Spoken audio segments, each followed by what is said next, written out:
मोर than 85% और 90s वाली line में अगर कोई बच्चा स्कोर कर रहा है तो फिर बीटेक रेलेवेंट है, क्योंकि ही और she will get more of in good colleges ना। और लड़की होने के साथ आपके ऊपर बाउंडेशन बहुत सारी होती है कि आपको आपके पेरेंट्स घर से बहुत ज्यादा दूर नहीं भेजेंगे। तो it was the best decision of my life कि मैंने बीसीए चूज किया।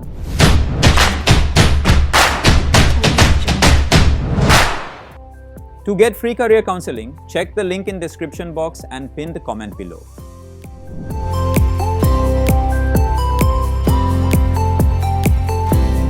तो अनन्या, सबसे पहला क्वेश्चन मेरा आपसे यहाँ पे है कि जैसे कि मेरे को पता लगा आपने 12th फिजिक्स केमिस्ट्री बैकग्राउंड से हो आप, राइट? आपने जेईई भी अटेम्प्ट किया, तो जनरली तो ये बीटेक के टारगेट करने को इंजीनियरिंग की तरफ जा रहा है, right? Yes sir. Opt for BTech, आपने बीसीए ऑप्ट किया, राइट? तो इसके पीछे क्या रीजन था, क्यों आपने बीसीए ऑप्ट किया? ओके, सो सर, बीटेक और बीसीए में ना मार्क्स का अंतर होता है, राइट?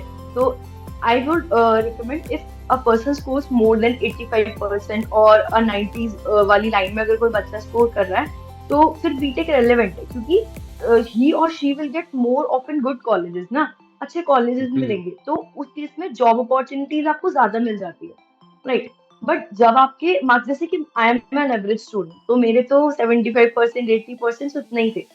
और अगर उस मार्क्स के साथ में एक बीटेक कॉलेज ढूंढने के लिए चाहती तो I will not get that's much good college. तो that's why I choose BCA, क्योंकि उसके बाद आपके पास मास्टर्स का एक अच्छा ऑप्शन है, एमसीए आप कर सकते हो। तो सेकंड क्वेश्चन यहाँ पे मेरा है कि आपने जेईई के अलावा सीयूटी भी अटेम्प्ट किया, तो सीयूटी के जो आपने सब्जेक्ट सिलेक्ट किए, जो कॉलेजेस सिलेक्ट किए, वो बीटेक पॉइंट से सिलेक्ट किए थे या फिर बीसीए पॉइंट से? जो मैंने सीयूईटी में जो सब्जेक्ट सिलेक्ट किए, कॉलेजेस सिलेक्ट किए, मैंने बीटेक के बेसिस पे सिलेक्ट किए। बट जो मेरे साथ जो प्रॉब्लम थी, it was like I am a girl, right? और लड़की होने के साथ आपके ऊपर बाउंडेशन बहुत सारी होती है कि आपको आपके पेरेंट्स घर से बहुत ज्यादा दूर नहीं भेजेंगे because of safety concerns and all, right? तो उन चीजों की वजह से मैं ज्यादा दूर के कॉलेजेस नहीं अडॉप्ट कर पाई, लाइक कि मुझे दिल्ली में भी मिल थे और I was getting in colleges in Dehradun also, and I was having an opportunity for Panasthali also, but I was unable to go all of them, so that's why. अगला question मेरा आपसे ये रहेगा कि बीसीए के थर्ड सेमेस्टर में आप आ गए हो, राइट? तो ऑलमोस्ट थर्ड सेमेस्टर कंप्लीट करोगे, हाफ आप कंप्लीट कर दोगे, राइट? तो आपको क्या लग रहा है अभी तक, is it your right choice? अगर आप बीसीए कोर्स चूज करना एक राइट चॉइस है आपके लिए या कुछ गलत डिसीजन रहा? सर, मैं अगर अपनी पर्सनली बारे में बोलूं तो it was the best decision of my life कि मैंने बीसीए चूज किया, बिकॉज 12th में एक एवरेज स्टूडेंट होने के बीसीए में एक क्लास टॉपर बन जाने वाला एक वो जो जर्नी थी, that was actually the best of me which I see in, कि मतलब मैं अपने से जितना भी बेस्ट कर पा रही थी आई डिड। और मुझे नहीं पता कि ऐसा क्या था, क्या हुआ कि मैं एक एवरेज स्टूडेंट से एक बेस्ट परफॉर्मर बन गई, but that's what I have. तो आप बता रहे जैसे क्लास टॉपर थे आप बीसीए में, तो आप फर्स्ट रैंक आया है क्या? कौन से सेमेस्टर्स में? फर्स्ट ईयर में? हाँ, दोनों सेमेस्टर्स? दोनों semester I secured first position in my class. Like there were 3 students, 3 बच्चे थे, तो I was one of them. अच्छा, तो यहाँ पे मैं जाना सेम मार्क्स। तो यहाँ पे मैं जानना चाहूंगा, आपने 12th में सीएस नहीं पढ़ा, राइट? नहीं, मैंने सीएस नहीं पढ़ा। तो आपने फिर भी टॉप किया, तो कितना मुश्किल होता है एक नॉन सीएस बैकग्राउंड से जब आप आते हैं, राइट? कोडिंग की चीजें शुरू हो रही हैं, पहली बार आप लैब्स में प्रोग्राम बना रहे हो, राइट? तो कितना मुश्किल होता है एक नॉन सीएस बैकग्राउंड स्टूडेंट के लिए, और आपने तो टॉप किया, तो आपकी क्या स्ट्रैटेजी रही? नॉन सीए बैकग्राउंड के लिए इतना टफ नहीं है, बट नॉन मैथमेटिकल बैकग्राउंड के लिए ये थोड़ा सा टफ होता है, क्योंकि प्रोग्रामिंग में आपको लॉजिक्स बनाने पड़ते हैं, राइट? और जो लॉजिक्स होते हैं वो मैथमेटिक्स की हेल्प से बनते हैं, है ना? तो उस वाले केस में अगर आप एक non mathematical background show, then in that case you will face a little bit problem in making all those logics and all, क्योंकि सिंटैक्स याद करना तो आसान है पर लॉजिक्स बनाना थोड़ा सा डिफिकल्ट है, and that's not everyone's cup of T. तो as being a mathematical background, I was able to do that. तो मतलब आप बोल रहे हो कि सिंटेक्स तो मैं अगर नए भी थे तो चीजें याद कर लेती थी, लेकिन मैथ्स ने आपको हेल्प किया जो 12th में? राइट, लाइक रूल्स तो आप याद कर ही लेते हो ना, ग्रामेटिकल रूल्स हो गए वो भी आप याद कर लेते हो, पर जो लॉजिक्स होते हैं, लॉजिक बनाने, दैट्स अ ट्रिकी। तो अपने और जो नॉन मैथ्स वाले बच्चे हैं उनमें कितना फर्क लगा, उनको कितनी मुश्किल आती है? थोड़ा फर्क तो है, नॉट दैट मच, पर थोड़ा फर्क तो है। इवन दो कंप्यूटर साइंस वाले बच्चों में और मुझ में भी फर्क है. अच्छा they are on a step ahead. अच्छा, वो आगे हैं थोड़े से क्योंकि उनको पहले से उन्होंने कोड कर रखा है। पहले से थोड़ा तो आता ही है ना, वो तो फर्क पड़ेगा ही. मैंने एक आपका प्रोफाइल में देखा कि आपने हैकर रैंक कोडिंग कंपटीशन जो आपका कैंपस में हो उसमें फर्स्ट रैंक लिया, राइट? मैं जानना चाहता हूँ कितने स्टूडेंट्स ने पार्टिसिपेट किया, क्या उसमें चीजें थी, प्रोजेक्ट बनाया, डीबग किया, क्या किया आपने, क्या स्ट्रैटेजी थी, कैसे प्रिपरेशन किया, और कैसे ऐसे कॉम्पिटिशन यूजफुल होते हैं स्टूडेंट्स के लिए जो बीसी कोर्स में आना चाहते हैं? थोड़ा सा ब्रीफ में बताओ जरा। ओके, तो जब मेरा वो कंपटीशन हेल्ड हुआ तो we were having something around 30 to 40 student, इतने बच्चे थे वहां पर. Like it was in first program, तो इतने बच्चे थे वहां पर. और मुझे ऐसे हेल्प मिली कि जब आप क्लास में थ्योरी पढ़ते हो तो उसके जो प्रोग्राम्स होते हैं ना, तो हमारे टीचर्स हमें खुद बनाने के लिए देते हैं. Like we are having some source code, but वो हमें खुद टाइप करके खुद से समझ के और उसका आउटपुट बताना होता है. और जो हैकर रैंक वाला कंपटीशन था, it was having the same, कि आपके सिंटेक्स प्रॉपर होनी चाहिए, लॉजिक प्रॉपर होनी चाहिए और आउटपुट सेम आना चाहिए, which the question is asking for. तो बस वो थोड़ी प्रैक्टिस थी तो हो गया. तो लैंग्वेजेस कौन सी थी जो उसमें थी, यूज हुई थी, जो आपने प्रिपेयर की? लैंग्वेज तब तो सिर्फ सी थी. She was the only language, but now I am learning C++ also. तो ये तो कोडिंग की बात की आपने, राइट? बीसी स्टूडेंट्स कोडिंग में तो जी जान लगाती हैं, लेकिन कम्युनिकेशन स्किल्स, प्रेजेंटेशन स्किल्स, ये जो आपके सॉफ्ट स्किल्स है ना, कई बच्चे इस पे फोकस नहीं करते हैं. आपको क्या लगता है कितने इंपॉर्टेंट है ये स्किल्स, और इनको आप अच्छा करने के लिए क्या चीजें करते हो? कॉलेज की कितनी हेल्प रहती है इसमें? देखो, जो हमारे सॉफ्ट स्किल्स वाला कॉर्नर होता है ना, तो अगर आपके पास स्किल्स है, राइट, आपके पास टेक्निकल स्किल्स हैं, बट उन टेक्निकल स्किल्स का फायदा नहीं है जब तक आप उनको रिप्रेजेंट करना नहीं जानते, आप आगे जाके बोलना नहीं जानते. तो ऑल दो स्किल्स आर जस्ट वेस्ट, क्योंकि आपको पता ही नहीं है कि आगे जाके बोलना कैसे है, राइट? तो उन चीजों में मैंने अपना वर्क किया, ग्रुप डिस्कशंस करके, जीडी करके, या फिर हमारी डिबेट कॉम्पिटिशन्स में पार्टिसिपेट करके, डिफरेंट काइंड ऑफ अपने क्लास के बच्चों से या अपने टीचर से एक हेल्दी कम्युनिकेशन रख के. तो मेरे केस में उन चीजों ने हेल्प.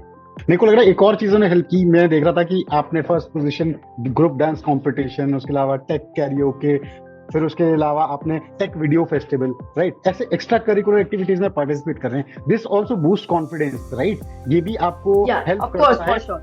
हाँ. तो आपने क्या सीखा इन चीजों से, इन सभी चीजों में जब पार्टिसिपेट किया? सबसे पहले इन चीजों से मेरा स्टेज फियर खत्म हो गया. अब मैं 4 लोगों के बीच में जाके या एक भीड़ में जाकर के मैं अपनी बात रख सकती हूँ, right? If I am having any kind of issue in a public place, then of course I am able to just step ahead and raise voice for that. तो उन चीजों में पहली बात मुझे हेल्प मिली इनसे. और दूसरी चीज, एक्स्ट्रा करिकुलर में आपको पढ़ाई से थोड़ा सा डिस्ट्रैक्शन मिल जाता है, जिनकी वजह से आपका माइंड फ्रेश हो जाता है और उसके बाद पढ़ाई में अच्छे से लग पाता है. बिल्कुल. और एक और चीज मैं कहूंगा, जब आप ऐसी चीजों में पार्टिसिपेट करते हैं, you get an opportunity to work with people, work with a team, right? आपको समझ आता है कोऑर्डिनेट करके कैसे काम किया जाए, राइट? Yes sir. इंटरेक्टिंग जो होती है वो हमारी ज्यादा होती है, लोगों से इंटरेक्शन. तो यहाँ पे बीसीएस पेरेंट्स जो हैं उनके लिए ये भी एक अच्छी सीख है कि सिर्फ कोडिंग नहीं करनी है, सिर्फ ये चीजें नहीं करनी है, थोड़ा एक्स्ट्रा करिकुलर भी करना है. गुड यार, बहुत अच्छा. आप सब में फर्स्ट ही आ रहे हो, तो मेरे को तो लग रहा है कि आप एक अच्छा रिज्यूमे बना दोगे फाइनल ईयर तक आते आते. ठीक है. तो बीसीए के बाद क्या प्लान है? जॉब लेनी है, एमसीए करना है, एमबीए करना है, क्या करना है? बीसीए के बाद पहले तो मुझे जॉब लेनी है. कोर्स थोड़ा जॉब, या देखो, अगर मैं पर्सनल लेवल पे जाऊँ तो मुझे जॉब क्यों लेनी है? ताकि मैं अपने एमसीए के लिए पैसे इकट्ठे कर सकूँ, राइट? करनी मुझे एमसीए ही है, और मैं बीच में थोड़ा गैप लेकर के जॉब करूंगी क्योंकि आगे कोर्स करना है. अब देखो, पेरेंट्स से तो of course they are doing so much, so बोझ तो नहीं बनना ना. तो खुद से if I am able to earn, then I will earn first and then I will continue my studies. So is earning the only objective, or is learning or upskilling or learning industry things is also one of the objective? Actually, the main objective is to learn skills, different skills. As much as I can gain from this course, this particular course, I'll learn. मुझे जो भी सीखने को मिलेगा मैं सीखूंगी, चाहे extra curriculum हो, चाहे टेक्निकल हो, नॉन टेक्निकल हो, मैनेजरियल हो, कॉज कहीं ना हम्म। कहीं वो कहते हैं ना कि आपका सीखा कहीं नहीं जाता, वो आपके पास हम्म। रहता है। तो वो चीजें मेरे दिमाग में एक चीज है कि हाँ, मुझे जितना हो सकता है। वेरी नाइस यार, मैं सही सही सोच है, सही डायरेक्शन है। But let me tell you one thing from from my experience. अगर आप एक जॉब पे फोकस कर रहे हो आफ्टर, राइट, तो you have to become a little more expert in 2 or 3 fields, right. आपको सब चीज नहीं यस सीख सर। पाओगे, आप एक दो चीजें ऐसे चुन लो जिसमें आप थोड़े से एडवांस हो एज कम्पेयर टू अदर्स, फिर चाहे वो कोडिंग हो, यस सर। चाहे वो अदर टेक्निकल स्किल्स हो। तो ऐसी कौन सी आपकी फेवरेट टेक्नोलॉजीज हैं या कोडिंग लैंग्वेजेस है जिसमें आपको लग रहा है यार इसमें मैं एडवांस इन डेप्थ चीजें सीखूंगी ताकि मैं इसमें आगे करियर बना पाऊं? तो कौन से ऐसे जॉब प्रोफाइल या टेक्नोलॉजीज है जो आपके इंटरेस्ट के हैं? अभी तक जितना मुझे मेरा इंटरेस्ट डेवलप हुआ है बीसीए से, तो मुझे अब तक ना डेटा स्ट्रक्चर काफी इंटरेस्टिंग लगा है। कि अच्छा। मतलब थोड़ी क्यूरियोसिटी है मुझमें कि चीजें हो कैसे रही, राइट। जैसे डिफरेंट डिफरेंट उसमें लिंक्ड हो गई, या वो तो खैर डिफरेंट मैटर है, but how these things are working, तो मुझे उसमें थोड़ा इंटरेस्ट है। तो मैं उसे सीख रही हूँ फिलहाल, data structure. DSC, data structure algorithms, right? Yes sir. ठीक है, मेरे हिसाब से डेटा स्ट्रक्चर एल्गोरिथम्स तो this is a part of coding, right? ये आपको हेल्प करता है अपने कोडिंग, कोड को यस सर। ऑप्टिमाइज करने में, अपने कोड को एफिशिएंट बनाने में, राइट? तो आप उसका यस वो सर। वो चीजें सीखना चाहते हो ताकि फ्यूचर में अगर आप कोड करो तो आप एक बहुत अच्छा और इजी और एफिशिएंट कोड बना पाओ, राइट? Of course sir. ठीक है। अब मेरा नेक्स्ट क्वेश्चन रहेगा कि आपको क्या लगता है जो बीसीए में आपको पढ़ाया जा रहा है अभी आपके कॉलेजेस में, वो कितना इंडस्ट्री रेलेवेंट है? आपको क्या लगता है कि यार जो मुझे चीजें पढ़ाई जा रही है ये मेरे काम में आएंगी, या आपको लग रहा है कि आउटडेटेड है? इस पे क्या इनपुट्स लगते हैं?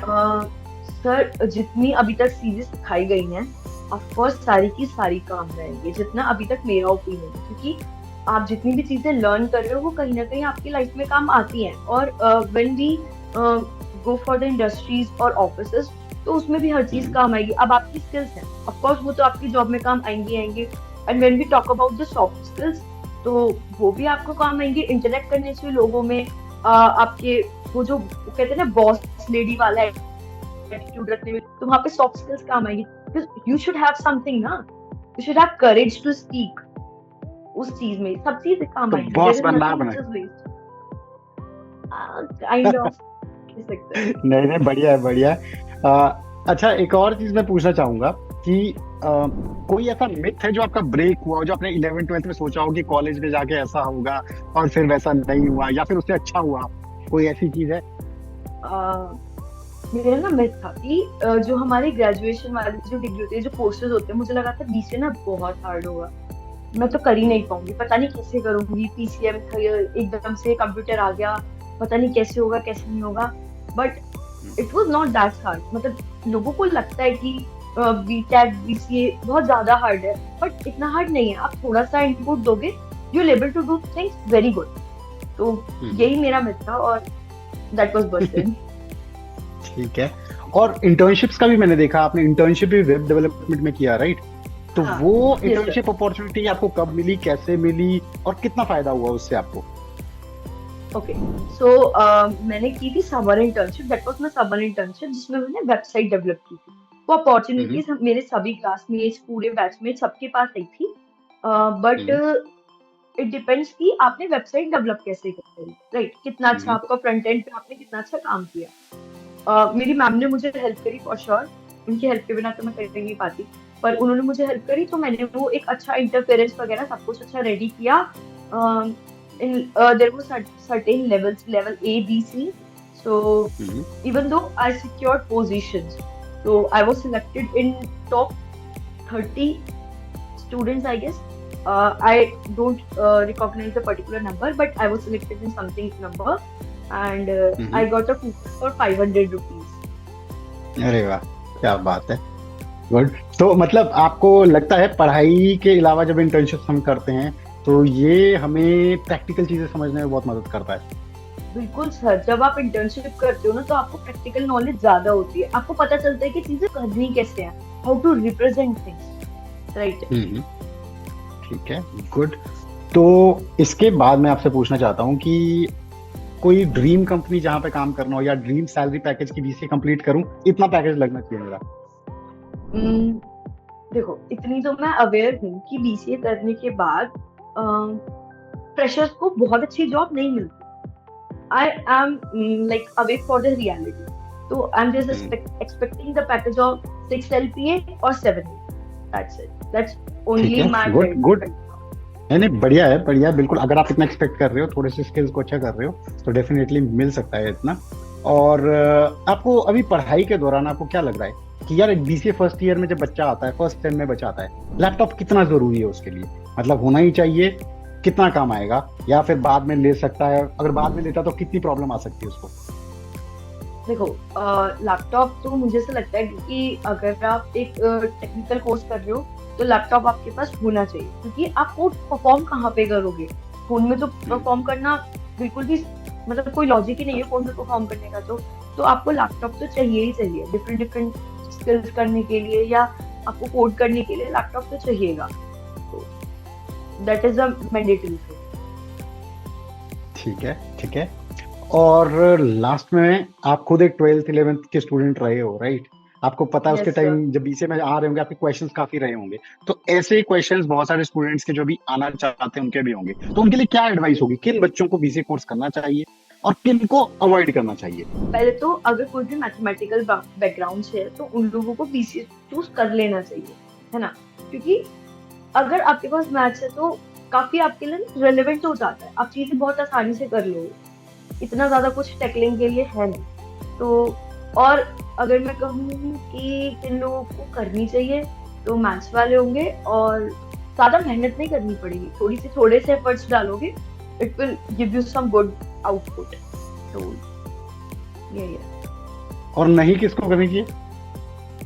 चलो, मैथ्स हो गया एक चीज। नॉन मैथमेटिकल बैकग्राउंड वाले, जैसे कि आर्ट्स वाले बच्चे, है ना, जो आई मीन ह्यूमैनिटीज, तो जिन बच्चों के पास ह्यूमैनिटीज होती है, तो आई प्रेफर कि उन लोगों को, इट्स नॉट अबाउट कि वो कर नहीं सकते, दे कैन डू, बट उन्हें थोड़े ज्यादा efforts But if they are willing to give more efforts, right, then it is possible for them as well, right? Yes of course, if they are willing to then they can. ठीक है यार, बहुत interesting question के जवाब दिए आपने, बहुत अच्छे आंसर दिए। और मेरे को लग रहा है कि बहुत सारे स्टूडेंट जो ये जूम सेशन देख रहे होंगे, उन्हें क्लियरली आइडिया लग गया होगा कि अगर हम बीसीए में आते हैं तो ये चीजें होने वाली है। ठीक है, तो thank you so much Anamya for sharing your experience. और स्टूडेंट्स से, बाकी सभी स्टूडेंट्स से मैं कहना चाहूंगा, अगर इनको ये वीडियो पसंद आए तो जरूर से लाइक करें, शेयर करें और सब्सक्राइब करें, right? For sure, yes sir. तो ठीक है, thank you Anamya. Thank you so much sir, have a nice day.